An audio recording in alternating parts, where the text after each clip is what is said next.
안녕하십니까. 안녕하십니까. 네. 오늘 아침에 비가 상당히 많이 네. 내리고 있습니다.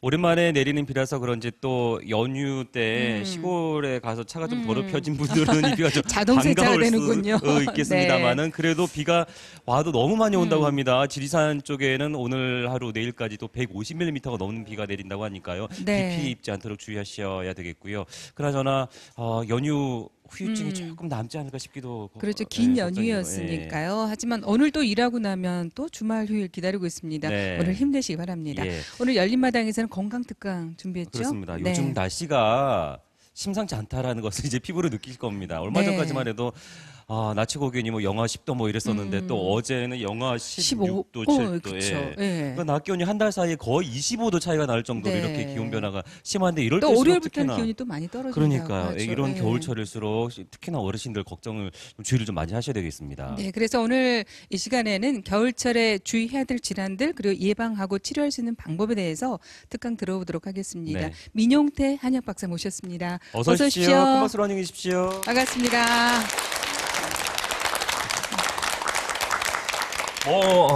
주의를 하는 것은 사계절 다 조심을 해야 되겠습니다만은 겨울이 특히 우리 어르신들은 좀 주의해야 될 계절이 아닌가 싶습니다. 어떤가요? 네. 아무래도 이제 날씨가 춥다 보니까 밖에 네. 외출을 좀 잘 못 하시게 되고 또 활동량이 적다 보니까 활동량이 적게 되고 또 음식은 이제 그대로 드시다 보면 자기도 모르는 사이에 체중은 불어나고 또 거기서 그렇죠. 이제 혈압이 또 올라갈 수가 있고 날씨가 추워지면은 혈관이 좀 수축되기 때문에 네. 그런 데서 고혈압이나 어떤 고지혈증으로 인한 그런 뇌졸중이나 심근경색증 이런 증상들로 인해서 화를 당할 수 있기 때문에 네. 좀 움직이시면서 집안에서도 좀 움직이시면서 건강 관리를 좀 잘 하셔야 될 것 같습니다. 네. 그래서 그런가요? 여름보다는 확실히 겨울에 저희가 조문을 많이 다니는 것 같아요. 네. 상을 좀 많이 당하기도 하죠. 네, 최근에 예. 좀 여기저기서 부고가 많이 날아와서 네, 네, 네. 좀 조문을 좀 많이 다니고 있습니다. 예. 예. 말씀하신 것만 보더라도 혈관계 질환을 특히나 좀 조심을 해야 되겠죠, 어르신들은. 네네, 그렇습니다. 예. 아무래도 이제 겨울에 혈관, 수도 사고가 이렇게 나서 하듯이 아무래도 고혈압이 있는 분들은 혈관이 이게 터져서 오는 중풍이라든지 또 심혈관이 막혀서 오는 어떤 심근경색 같은 네. 그런 질환들로 인해서 사고가 날 수 있기 때문에 네. 관리를 잘 하셔야 될 것 같습니다. 예. 네. 자, 그럼 오늘 어떤 점에 좀 주의를 해야 될지 민용태 한약 박사의 강의 큰 박수로 청해 듣도록 하겠습니다. 네. 부탁드리겠습니다. 예, 안녕하십니까. 민용태 원장입니다. 엊그제 2월 8일이 2016년 붉은 온숭이의 설날이었죠. 조금 전에 2월 4일은 이제 계절의 절기의 맨 첫들머리 이제 입춘이었고 이제 며칠 있으면은 또 우수, 경칩이 이제 다가옵니다. 우수라는 계절은 이제 대동강물도 이제 녹는다는 이제 그런 계절이고요. 경칩 아시다시피 개구리가 이제 기어 나온다는 이제 그런 계절이지 않습니까? 그만큼 이제 봄이 다가왔다는 소리인데 그래도 아직 2월이고 또 3월에 꽃샘추위가 있다 보니까 이 겨울에 우리가 주의해야 될 그런 질환들에 대해서 좀 우리가 같이 이야기를 해보고 건강 관리를 좀 잘 해야 될 것 같습니다. 그래서 오늘 여러분들과 함께 이제 주제를 나눠야 될 이야기를 좀 할 내용들이 맨 처음에 겨울철에 제일 위험한 질환 하면 제일 떠오르는 질환이 어떤 거세요? 뇌졸중이죠.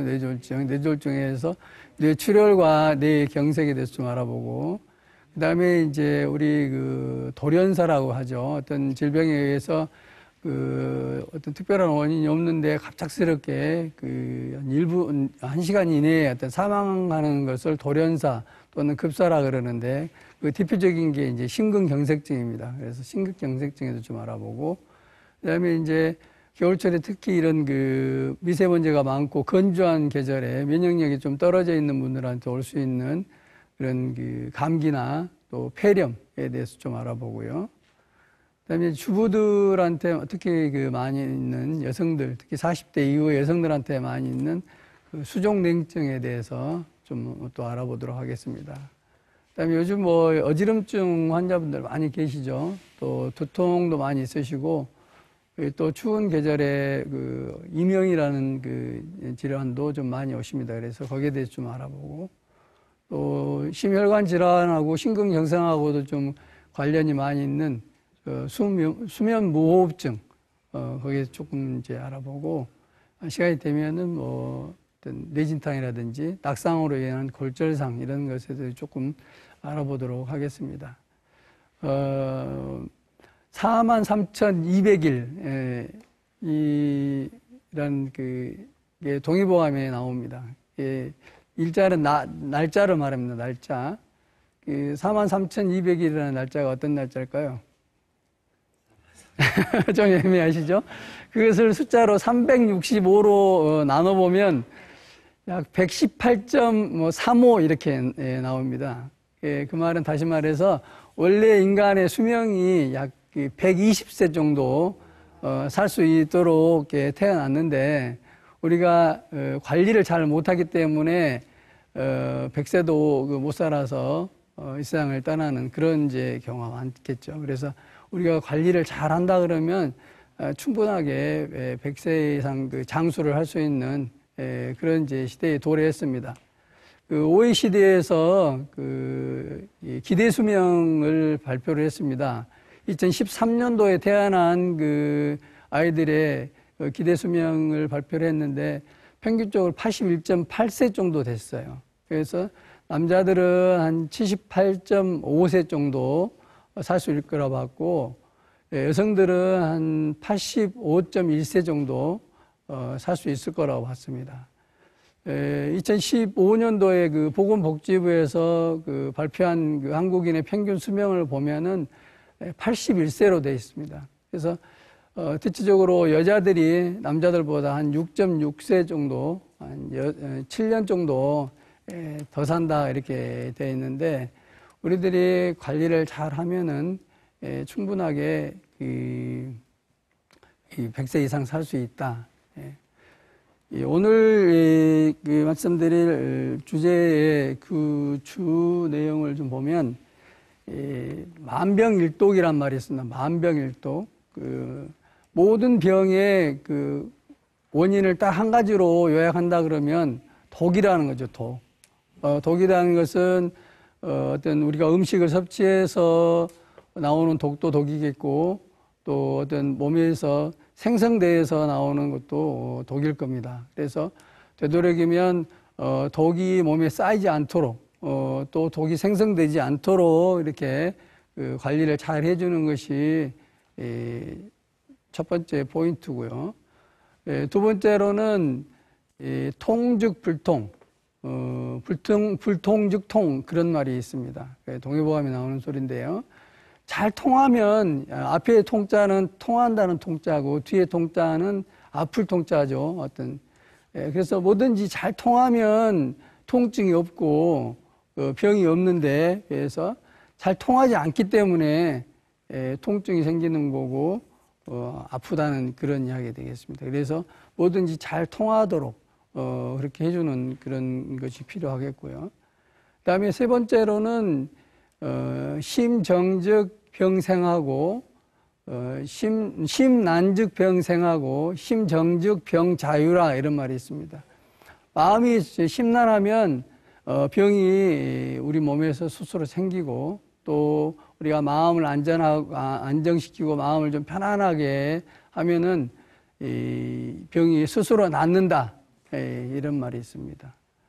또 한 가지 여러분들이 잘 아시는 일소일소하고 일로일로 한다.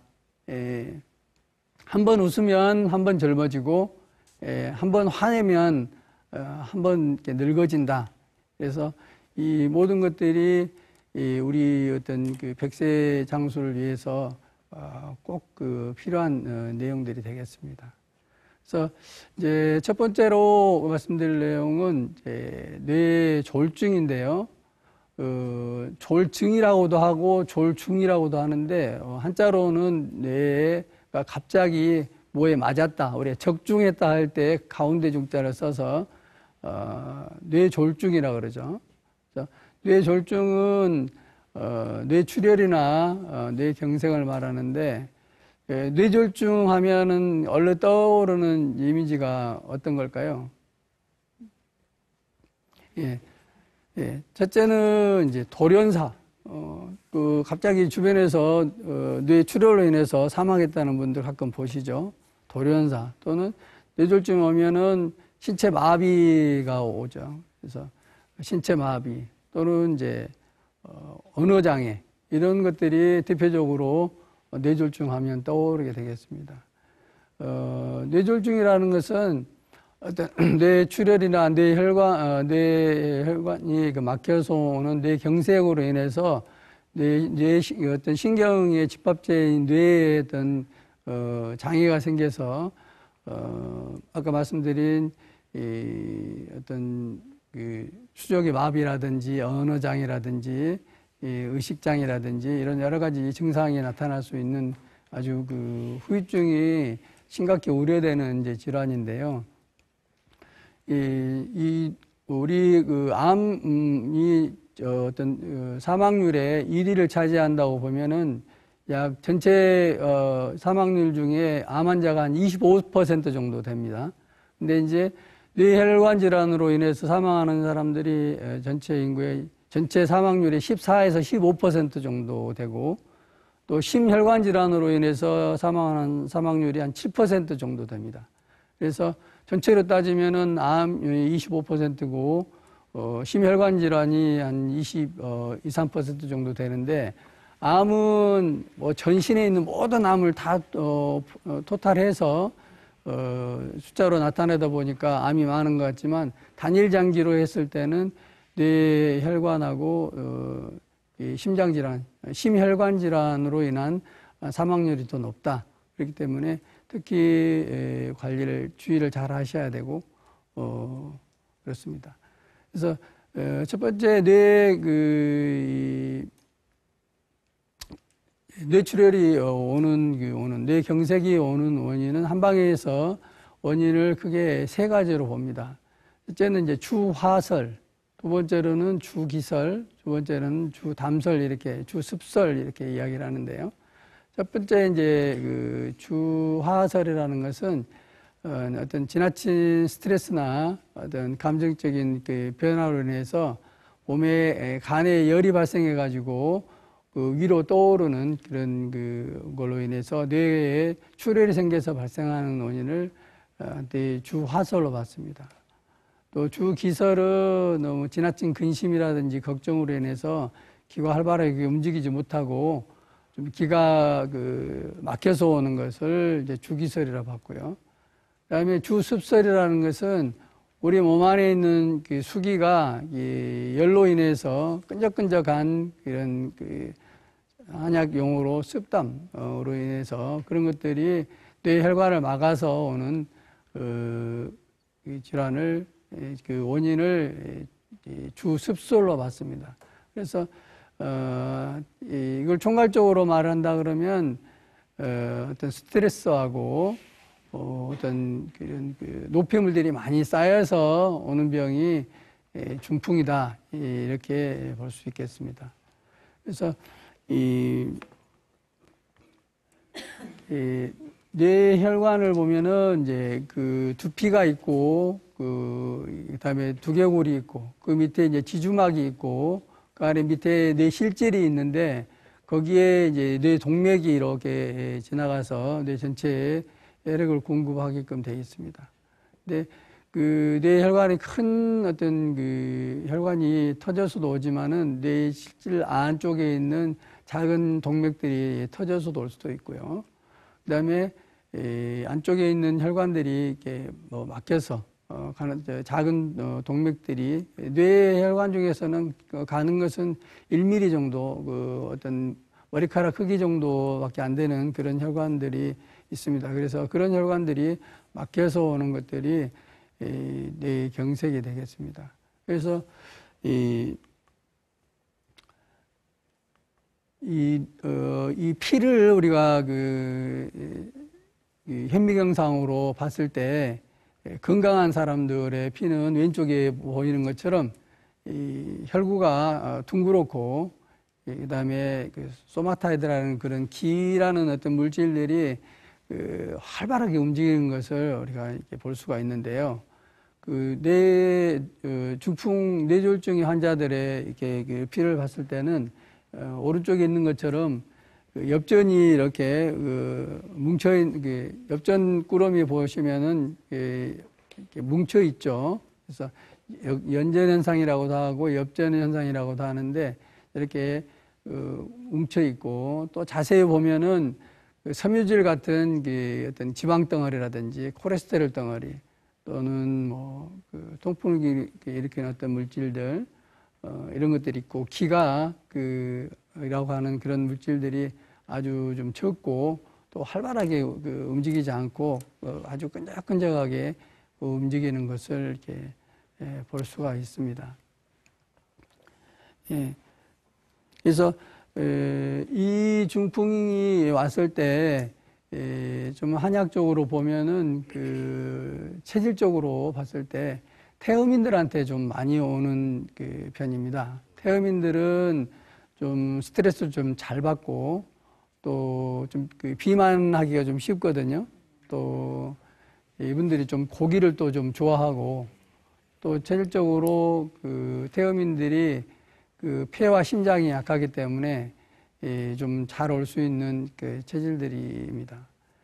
그다음에 이제 소양인들한테도 그다음에 오는데 소양인들은 좀 마른 체격이지만은 성격적으로 좀 급하고 또 먹는 것도 좀 급하다 보니까 폭식, 포금하는 좀 경향들이 있거든요. 그래서 그다음에 이제 소음인들한테도 올 수 있는데 태음인이나 소양인들은 이제 뇌출혈로 오는 경향이 좀 많은 반면에 이 소음인들은 좀 뇌경색으로 인해서 오는 경향이 좀 많습니다. 왜냐하면은 소음인들은 좀 소화 기능이 좀 약해서 음식을 좀 잘 못 드시고 그래서 좀 기운이 떨어지고 또 혈압으로 볼 때도 좀 이렇게 고혈압보다는 저혈압인 분들이 좀 많아서 고혈압인 분들이 대체적으로 좀 뇌출혈로 인한 뇌졸중이 온다 그러면 저혈압인 분들은 경색으로 인해서 오는 그런 경향들이 많이 있습니다. 근데 이런 뇌졸중이 오려면은 그냥 아무 예고 없이 오시는 분들도 있지만 전조증이라는 게 있습니다. 전조증. 뭔가 예고를 해주는 거죠. 그래서 우리가 이것만 잘 간파를 해서 미리 예방을 한다 그러면은 어쨌든 큰 화를 당하지 않고 미리 예방할 수도 있겠습니다. 그래서 전조증의 대표적인 게 첫째는 수족의 힘이 한쪽에 힘이 없어집니다. 오른쪽일 수도 있고 왼쪽일 수도 있고 그러면서 중심을 잘 못 잡고 한쪽으로 자꾸 이렇게 쓰러지려고 하는 그런 증상이 생길 수도 있고요. 그다음에 사물이 좀 흐리게 보인다든지 어느 한쪽 눈이 좀 잘 안 보인다든지 이런 게 올 수도 있겠고 또 어느 한쪽의 얼굴이 뭐 감각이 좀 둔하다든지 자기 어떤 살이 좀 나무살 같이 느껴진다든지 또 말이 좀 어눌해진다든지 또 나무 말을 좀 이해를 못하는 증상들 아주 심한 경우는 또 치매 증상까지도 보일 수가 있습니다. 근데 이런 증상들이 오래 가는 게 아니고 잠깐 나타났다가 또 그냥 바로 좋아지고 그러기 때문에 그냥 대수롭지 않게 그냥 지내버릴 수가 있는데 이런 것이 전조증이기 때문에 만약에 그런 증상들이 나한테 두세 번 이렇게 사인을 보낸다 그러면 꼭 병원이나 한의원이나 한방병원 이런 전문 기관을 좀 찾아서 상담을 하시고 진찰을 하시고 좋은 치료를 받으시는 게 좋을 것 같습니다. 저희 환자분들 중에서는 이제 어지럼증이나 이게 두통, 이명 이런 걸로 인해서 오신 분들이 많이 계시는데 67세 된 여자분이 어지럼증 때문에 이제 내원을 하셨어요. 근데 어지러우면서도 약간 좀 감각이 조금 둔하고 손 저림 증상도 좀 있고 한쪽으로 조금 자꾸 쓰러지려고 그런다.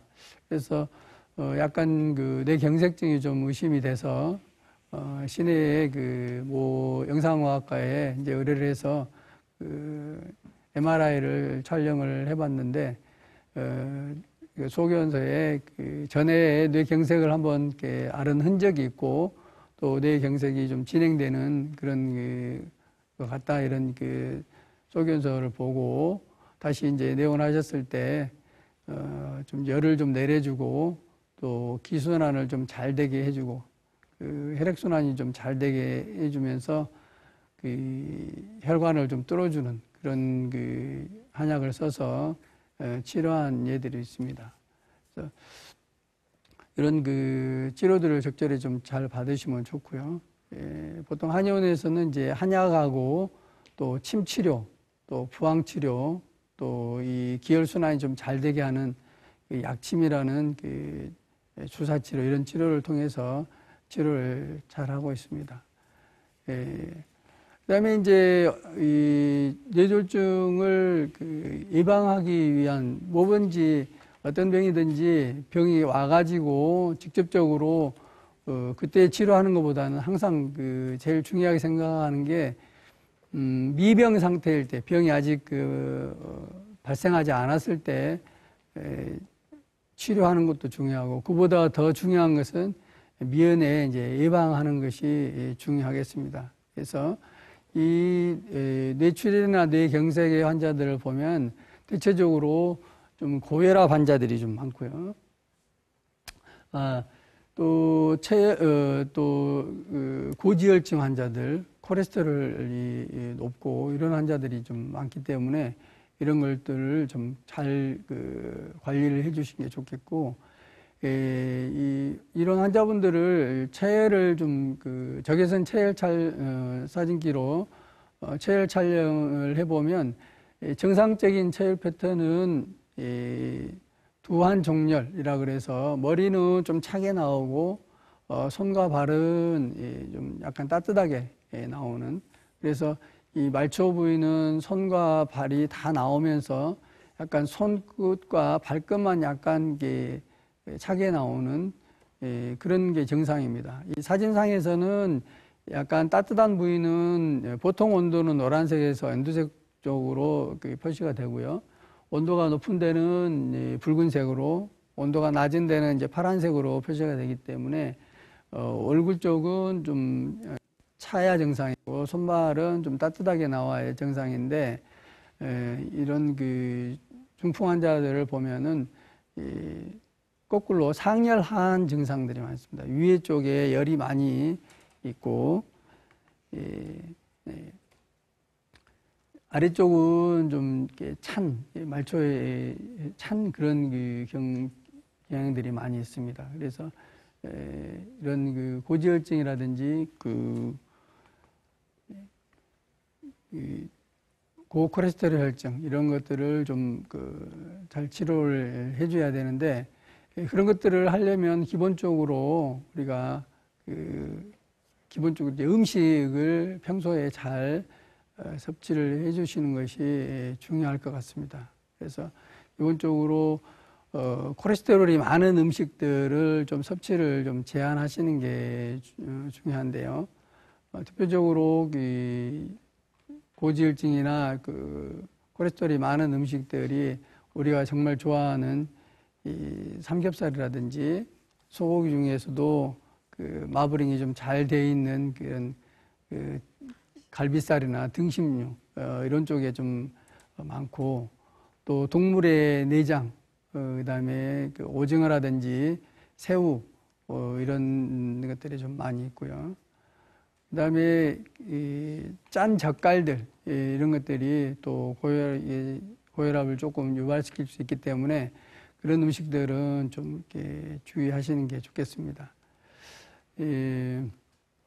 우리가 이제 혈압을 보통 뭐 요즘 병원들은 아프시면 병원을 많이 가시기 때문에 혈압을 많이 재시는데, 혈압에 대해서 간단히 좀 말씀드리면 이제 병원에 오시는 우리 뇌원 환자분들 보시면 오시자마자 병원 내에 이제 비치된 혈압계에 막 팔을 갖다 대면서 혈압을 막 재세요.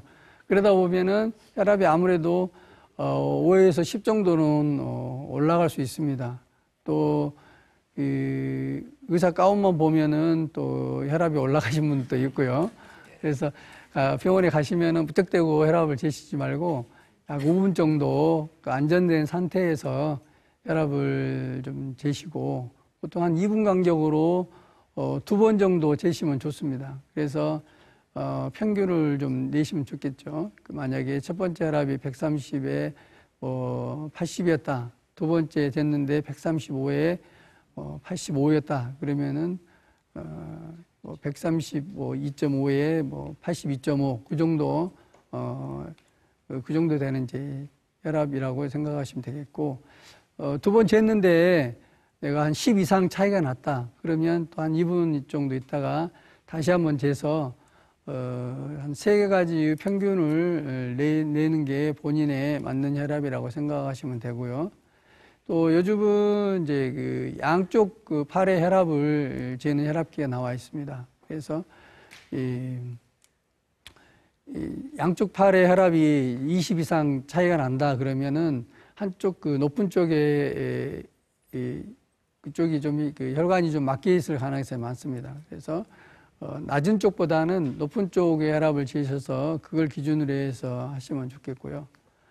우리가 보통 그 120에 80 그랬을 때 이 120이라는 것은 심장이 수축했을 때 혈압이고 80이라는 것은 심장이 이완했을 때 혈압인데, 이제 매갑이라는 게 있습니다.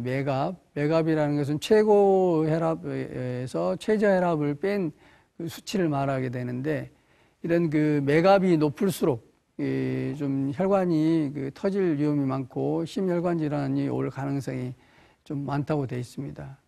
다시 말해서 만약에 혈압이 아주 고혈압이 있어서 160에 그 90인 환자하고 또 160에 70인 환자가 있다고 봤을 때 160에서 그 90 빼면 이제 70이 되겠죠. 또 또 한 분은 이제 90이 되겠고 70보다는 90이 높기 때문에 90인분의 경우에 그 뇌혈관 질환이 올 수 있는 가능성이 많다. 왜냐하면 이렇게 그 낮은 혈압에서부터 높은 혈압까지 심장이 이렇게 그 혈압을 올려줘야 되는데, 그때 우리가 이제 비유로 풍선을 우리가 부는데 적게 불었을 때하고 아주 거의 터지기 일본의 직전의 그 상태까지 불었을 때를 비교한다 그러면 너무 크게 불면 이제 좀 터지지 않습니까? 그래서 너무 이렇게 매갑차가 클 때는 특히 좀 주의하셔야 된다. 이렇게 보겠습니다. 그 다음에, 이런 그 혈압이 좀 높으신 분들은, 이렇게 그 과일이라든지 특히 야채 이런 걸 조금 많이 섭취하시면 좋겠고요. 특히, 야채를 섭취하실 때는 푸른색, 또 붉은색, 노란색 이런 그 색깔별로 골고루 흰색도 좋겠고 검정색도 좋겠고, 그런 야채는 검정색은 그렇게 많지는 않죠. 보라색 이런 건 골고루 야채를 드시는 게 좋겠고요. 꼭 또 식단에 그 식사하시기 전에 2-3가지 이상의 과일을 같이 드시면 좋겠습니다. 그다음에 이제 김이라든지 파래, 다시마 이런 그 해조류도 많이 드시면 좋겠고요.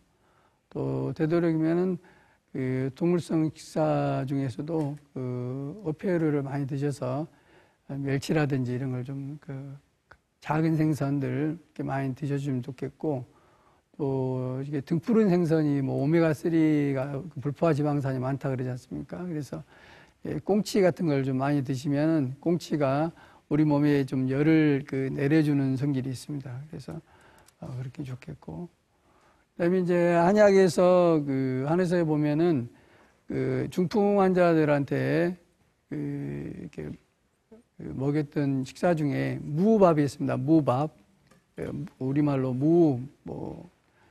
무를 이렇게 밥에 넣어서 같이 해서 먹은 그런 경우가 있는데요. 중풍으로 인해서 반신불수가 되어 있는 환자들한테 무밥을 이렇게 먹는 그런 기록이 있습니다. 그래서 오늘 제가 무밥을 만드는 요령을 좀 간단하게 좀 이렇게 말씀드릴 텐데요.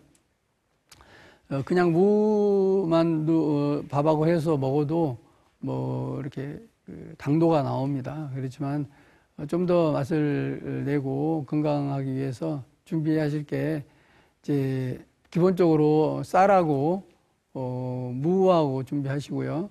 그다음에 이제 표고버섯을 좀 준비하시고, 그다음에 이제 다시마를 얇게 썬 다시마를 한 2잔 정도 같이 준비해 주시면 좋겠고요. 그다음에 이제 거기에 양념으로 간장 한 4숟갈 정도, 그다음에 참기름 한 반 숟갈 정도, 그다음에 좀 잘게 썬 파 한 2숟갈, 그다음에 다진 마늘 한 반 숟갈 정도, 그다음에 통깨 한 숟갈 정도 이렇게 준비해 놓으셨다가 이제 처음에는 표고버섯을 물에 조금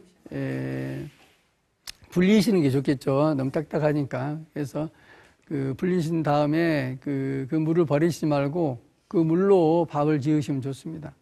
그다음에 이제 무는 너무 잘게 썰지 마시고 약간 좀 식감이 있을 정도로 약간 좀 두껍게 좀 썰어 주시고요. 그래서 무하고 근데 무에서 또 물이 좀 나오기 때문에 밥을 하실 때 또 물을 너무 많이 부어 버리시면 좀 지칠 수 있기 때문에 물은 좀 적게 부으시고, 그래서 무하고 쌀하고 표고버섯하고 다시마를 넣고 이제 밥을 하시는 동안에 양념장을 좀 이렇게 간장에다가 파하고 아까 다져놨던 마늘, 통깨 이런 걸 넣어가지고 밥을 맛있게 하신 다음에 그걸 이제 큰 밥그릇이나 이런 데 덜으셔서 양념장을 적절하게 좀 넣어서 드시면은 이 건강에도 좋고 중풍 예방에도 좋은 식사요법이 되겠습니다. 그다음에 여러분들 혈액순환에 좀 좋은 그런 마사지법을 좀 알려드릴 텐데요.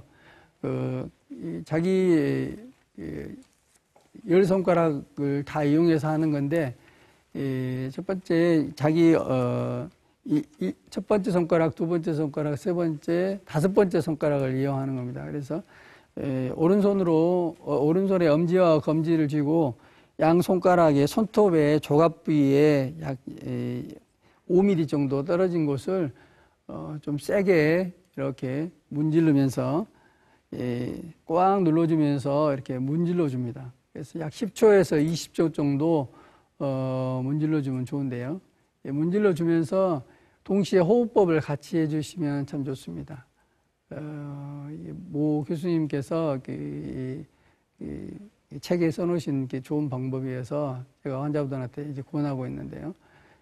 숨을 깊이 들여 마셨다가 내쉬면서 이렇게 길게 마사지를 해주시면 약 10초에서 20초 정도 걸리고요. 그다음에 멈췄다가 또 다음 손가락을 숨을 깊이 들여 마시면서 다음 손가락을 옮겨서 이렇게 해주시는 방법으로 네 손가락을 해주시는데, 약지라고 하는 이제 네 번째 손가락은 빼고 합니다. 왜냐하면 여기에는 이제 교감신경이 많이 분포되어 있어서 이걸 너무 자극했을 때는 좀 몸을 오히려 좀 흥분시킬 수 있기 때문에 이 손가락을 뺀 나머지 손가락을 해주시면은 이게 혈압을 내리는데도 좋은 효과가 있다고 되어 있고요.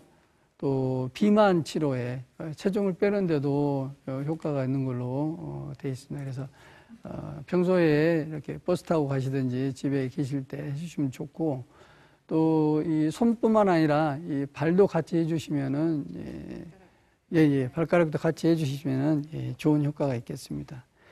그다음에 이제 뇌졸중의 환자가 발생했을 때 응급조치 요령을 갖다 말씀드리면요. 일단 환자가 발생했을 때는 이제 환자가 쓰러졌다 이런 환자가 발생했을 때는 이제 119에 무조건 먼저 전화를 하셔야 되겠죠. 그렇게 하고 환자는 좀 안정된 상태에서 좀 누워놓으시고 막 급하다 그래서 막 들쳐매고 막 이렇게 뛰는 것은 상당히 위험하시고요.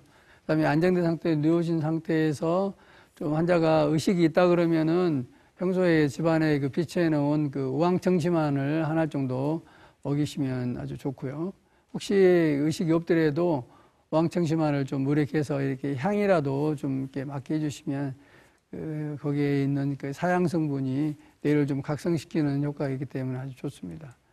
그다음에 그 환자의 입안을 좀 잘 살펴서 어떤 구토물이라든지 음식물이 입안에 남아 있는지 좀 잘 살피셔서 좀 닦아내 주시는 게 좋고, 의식이 없으실 때는 이제 닦아주실 때 좀 조심하셔야 됩니다.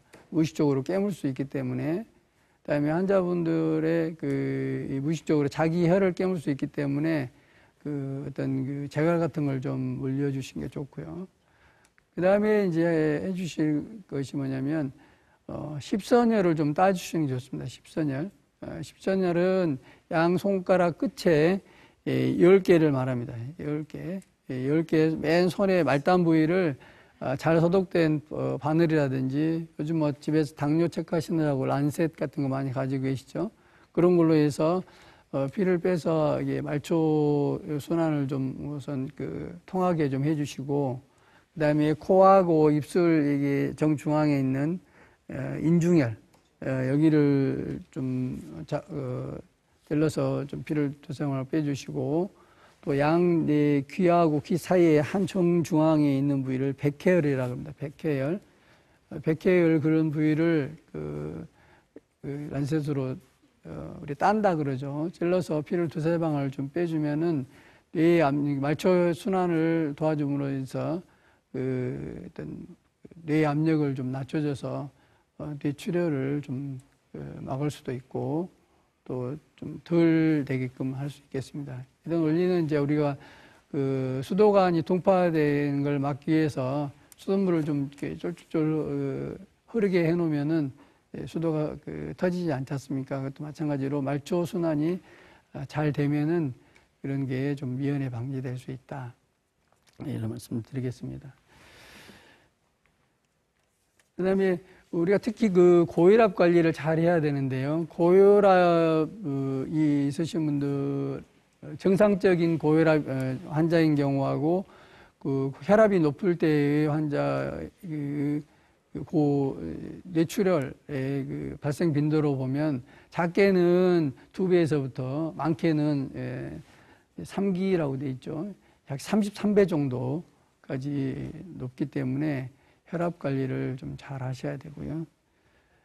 그 다음에 뇌 고혈압하고 뇌경색증 발생률을 보면은 10,000명당 발생률을 봤을 때 정상 혈압일 때 5명에서 6명이던 그런 숫자의 비율이 고혈압일 경우는 여자인 경우는 38명, 10,000명당, 또 남자인 경우는 46명까지 증가하기 때문에 혈압 관리를 좀 잘 하셔야 될 것 같습니다. 그 다음으로 이제 심근경색증에 대해서 좀 말씀드릴 텐데요. 심근경색이라는 것은 이제 우리가 심장에 분포되어 있는 혈관을 관상동맥이라고 그럽니다. 관처럼 되어 있다 그래서 모든 이 심장이 전신의 피를 공급하는 그런 기관이지만은 그 자체의 피를 사용하는 건 아니고 그것도 근육 덩어리이기 때문에 심장 자체에 와 있는 혈관에 보호하고 있는 혈액을 사용해서 쓰는데, 이것이 동맥경화라든지 혈전으로 인해서 심장 혈관을 막아버리면 그 심장의 근육이 괴사를 일으킴으로 인해서 통증이 극심한 통증이 온다든지 심한 경우에는 사망에 이를 수 있는 돌연사 급사에 이를 수 있는 아주 위험한 질병입니다. 그래서 관리를 잘 하셔야 됩니다. 이런 이제 심장에 오는 통증, 기본적으로 가장 극심한 통증이 오면서 호흡곤란이 오고 또 땀이 비오듯이 흐르는 이런 것들이 같이 옵니다. 그래서 보통 심장이 왼쪽 가슴에 이렇게 중앙부에서 왼쪽 가슴에 있다 보니까 증상이 꼭 체한 것처럼 이 심화부에 나타나는 증상들이 수가 있는데, 아까 말씀드린 호흡곤란이라든지 비가 이렇게 땀이 비 오듯 흐르는 그런 증상들이 겸해있기 때문에 그런 증상이 나타날 때는 마찬가지로 또 빨리 어떤 응급실로 이렇게 가셔서 처치를 해야 되는 그런 위급한 상황입니다. 물론 평소에 내가 조금만 걸어도 숨이 찬다든지 또 얼굴이 창백해지고 백지장처럼 이렇게 하얘지는 그런 사람들은 좀 심근경색일 가능성이 많기 때문에 평소에 진단을 하시고 평소에 응급약을 좀 이렇게 늘 비치하시는 게 좋겠죠. 니트로그리세린이라는 양약도 있고 한방에서는 어떤 단삼이라든지 삼칠근, 용내 이런 걸로 만드는 그런 또 한약재가 있습니다. 그래서 설화에다가 이렇게 혀 밑에 넣으면은 보통 한 2, 3분 정도 내에 증상이 소실되게끔 되어 있는데, 만약에 그런 약들을 응급약을 먹었음에도 불구하고 그런 증상이 소실되지 않는다 그러면 바로 지체하지 말고 그런 경우는 어떤 병원으로 바로 호송을 해서 조치를 하시는 것이 좋겠습니다. 이런 심근경색증도 결국은 주요 원인은 고지혈증이나 고콜레스테롤증, 고혈압으로 인해서 오는 경우가 많습니다. 그래서 고지혈증이라는 게 피 속에 기름기가 너무 많아서 피가 끈적끈적하다 보니까 그것이 동맥병에 자꾸 달라붙어 가지고 심장의 모양이죠. 이렇게 동맥이 얇고 이렇게 혈관이 내경이 넓어야 되는데 안에 고지혈증이라든지 콜레스테롤이 자꾸 달라붙어서 혈관 내경이 이렇게 좁아지기 때문에 피에 혈액 공급이 잘 안 돼서 문제를 일으키게 되고요. 그다음에 이제 혈전이라 그래서 피 찌꺼기, 피 덩어리 이런 것들이 그렇지 않아도 좁아져 있는 이런 혈관들을 확 틀어 막아버리면은 혈전으로 인한 색전증이 생겨서 심장에 괴사가 와서 위험할 수가 있기 때문에 고지혈증이나 콜레스테롤 이런 것들을 좀 관리를 잘 하셔야 되겠습니다. 이런 것들은 이제 간단하게 혈액 검사를 해보면 다 알 수 있는 거죠. 혈액 검사하면 고지혈증, 콜레스테롤, 또 특히 여러분들 잘 아시는 LDL, HDL 이런 수치들이 다 나오기 때문에 고지혈증이 150까지 정상이다 그러면 200 이상 되는 분들, 또 콜레스테롤이 토탈 콜레스테롤이 230 이상 되는 분들, 이런 분들은 주의를 하셔야 되겠고 꼭 치료를 받으시는 게 좋겠습니다. 점점 죽종이 발생해서 혈관을 이렇게 막아주는 그런 과정을 보여주는 사진입니다.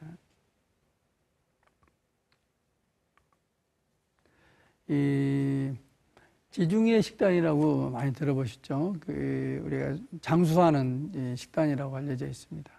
지중해에서 나는 야채, 과일, 올리브유 등을 통해서 그걸 이용해서 식사를 해서 그런 식사를 많이 하는 사람들이 장수하더라 이렇게 해서 지중해 식단이라 그러는데, 이탈리아에서 가장 인기 있는 과일이 토마토입니다. 여러분들 토마토 많이 드세요? 예, 요즘 토마토들 큰 토마토도 많이 드시고 방울토마토도 많이 드시고 이렇게 큰 토마토나 방울토마토나 성능이나 효과 면에 있어서는 똑같고요. 그래서 이 토마토에는 이 라이코펜이라는 항산화 물질이 들어 있습니다. 항산화 물질은 이제 노화 방지를 한다 그래서 잘 알려져 있죠.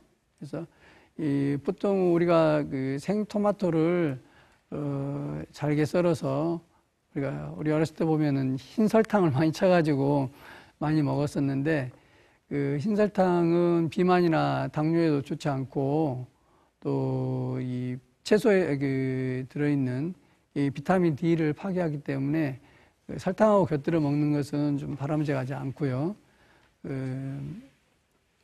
이 라이코펜을 가장 그 많이 섭취하는 방법이 이 토마토를 이렇게 약간 그 끓는 물에 약간 데쳐가지고 데치면은 껍질이 약간 벗겨지죠. 그래서 그 껍질을 약간 벗겨낸 상태에서 으깨가지고 거기다가 이제 올리브유를 같이 쳐서 그 믹서에 갈아서 주스로 해서 드시면은 우리가 평소에 그냥 먹는 그 라이코펜 양보다 약 9배 정도 그 섭취량이 늘어난다 그럽니다. 그러니까 지금부터 이제 토마토 집에서 요리하실 때는 꼭 이렇게 데쳐서 거기다가 올리브유를 같이 해서 드시면 좋겠고, 올리브유가 꼭 아니더라도 거기에 이제 불포화 지방산이 많아서 좋다는 거니까 우리가 일상에서 쓸 수 있는 들깨도 불포화 지방산이 많기 때문에 들깨를 같이 착유해서 쓰시면 좋겠습니다. 단 좀 주의하실 게 올리브유도 마찬가지고 이 들깨도 마찬가지인데 기름을 좀 많이 내기 위해서 이렇게 좀 볶아가지고 착유를 하면은 아무래도 거기에 좀 발암물질이 좀 섞일 수 있기 때문에 양은 좀 적더라도 생것을 착유해서 쓰시면은 좋을 것 같습니다. 네네, 들기름을. 그래서, 근데 생것은 또 아무래도 조금 부패하기 쉽기 때문에 좀 빨리 드시는 게 좋겠죠.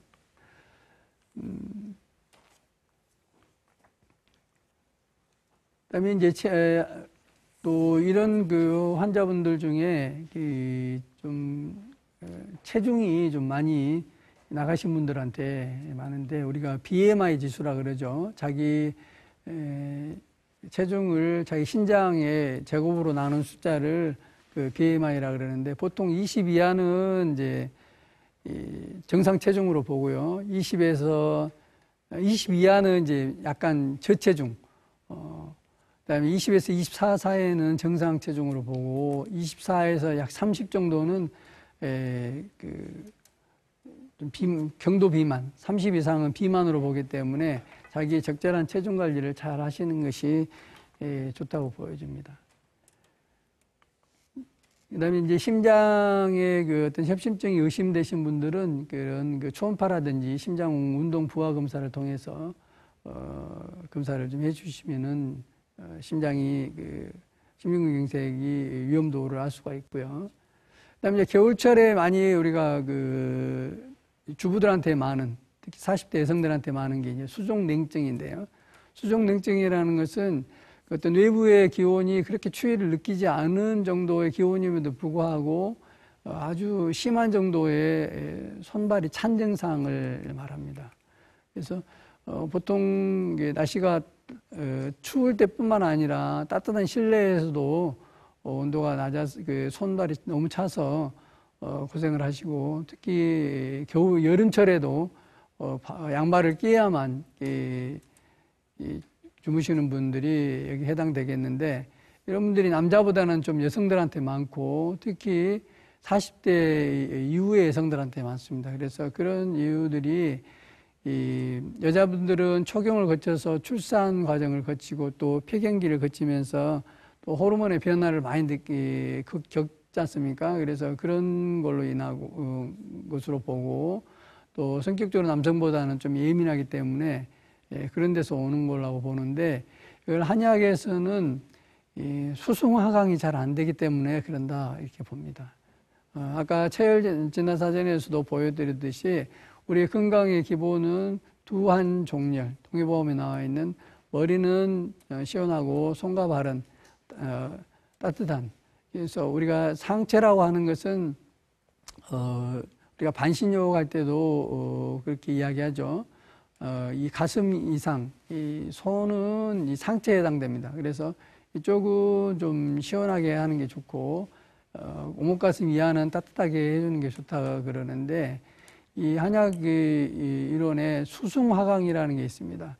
물의 기운이 위로 올라가서 위쪽에 뜨거운 그런 것을 열을 식혀주고, 그 화기는 아래쪽으로 내려와서 다시 이 몸의 어떤 기혈 순환이 잘 되게 해야 되는데, 어떤 스트레스라든지 음식의 어떤 그런 문제로 인해서 이 상열 하한 증상, 위로는 뜨겁고 이 아래가 찬 증상이 생기다 보면은 여러 가지 문제가 생긴다는 거죠. 그래서 이런 분들을 위해서는 첫째 어떤 족욕이라든지 반신욕을 좀 해주시는 게 좋겠고요. 그다음에 이제 왕뜸, 왕뜸 큰 돌뜸도 좋겠고 쑥으로 하는 방법도 좋겠고 뜸을 좀 뜨시면 좋고요. 그다음에 이제 한약재로 이렇게 해서 약을 쪄서 그걸로 해서 찜을 하시는 것도 좋습니다. 전신에 하셔도 좋고 다리 쪽에 하셔도 좋고요. 그런 방법도 사용하시면 좋겠고, 그런 이제 그 약찜을 하시는 그 대표적인 약 중에 그 진피라든지 백출, 백복령, 육개, 그 택사, 절영 이런 약재들이 있는데 말초의 혈액순환을 잘하게 해주고 또 몸의 부종을 좀 빼주는 그런 그 이뇨제 성분들이 있어서 그 몸에 그 약찜을 하시더라도 그런 그 수족냉증을 치료할 수 있는 좋은 치료법이 되겠습니다.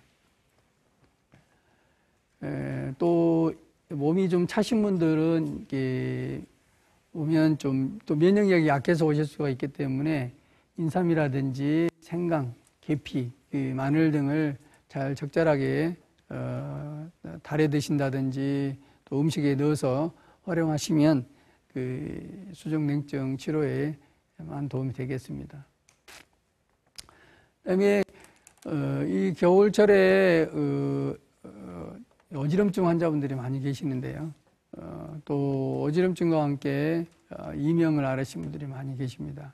그래서 이명이라는 것은 어떤 외부에 어떤 음원이 없음에도 불구하고, 다시 말해서 외부에서 어떤 소리가 들리지 않음에도 불구하고 자기 귀에서 어떤 매미 소리라든지 귀뚜라미 소리, 바람 소리, 휘바람 소리, 어떤 모타 돌아가는 소리, 이런 소리들이 들리는 것을 이명이라 그러는데, 이런 소리들로 인해서 어떤 심각한 그 수면장애라든지 또 식욕부진, 정서장애 이런 걸 일으킬 수가 있고, 심한 분들은 이제 우울증까지도 올 수 있는 적극적으로 좀 대처해야 될 질환이 이제 이명이 되겠습니다.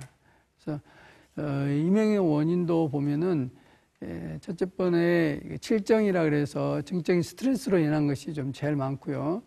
그다음에 소음으로 인한 게 더 많습니다. 그래서 어떤 그 소음에 노출되어 있는 그 직업군에 계신 분들이 많으신데, 그 옛날에는 소음에 노출된 분들이 더 많았지만은 지금은 그 사무직에 계시는 분들, 어떤 그 서비스 종사자들한테 더 많은 걸로 봐서는 스트레스에 의한 경우가 더 많다 이렇게 볼 수가 있겠고, 또 오장육부상으로는 이 귀는 이 신장에 속해 있는 장기이기 때문에 콩팥 기능이 좀 많이 떨어져 있는 분들한테 이런 증상이 많이 느낄 수가 있겠습니다. 그래서 우리가 이런 이명을 치료하기 위해서는 적절한 그 한약이라든지 약침이라든지 침을 통해서 치료를 하시면 좋을 것 같고요. 그다음에 우리가 이제 지금까지 그 말을 했던 이런 그 순환에 대해서 좀 이렇게 도움이 될 수 있을 만한 제가 방법을 하나 알려 드릴 건데요. 누구 한번 나오셔서 제가 좀 설명을 해드릴까요? 예, 그 모관 운동이라 그래서 이 말초의 혈액순환을 좋게 함으로 인해서 이 전신의 혈액순환을 좀 좋아지게 하는 이런 방법입니다. 이렇게 누워 보시고요.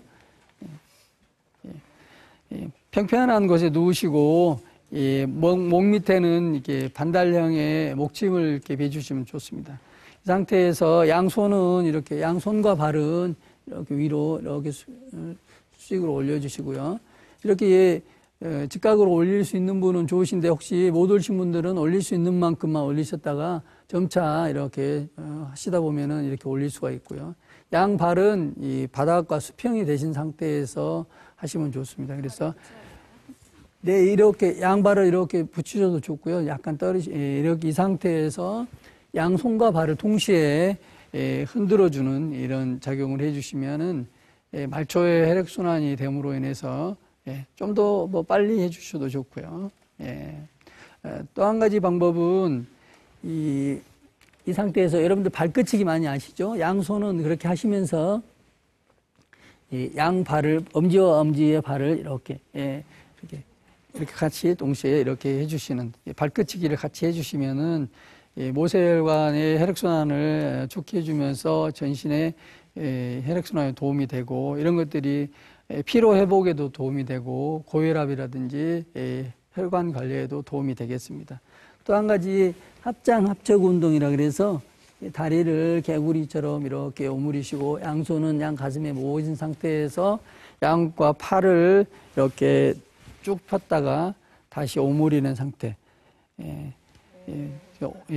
잘 하시는데요. 이런 것을 약 3분에서 5분 정도 해주시면은 내 전신과 좌우의 균형을 맞춰주면서 특히 골반이라든지 복부 쪽의 어떤 여성 질환들을 치료에 도움이 되는 좋은 질환입니다. 예, 되셨습니다. 그래서 마지막으로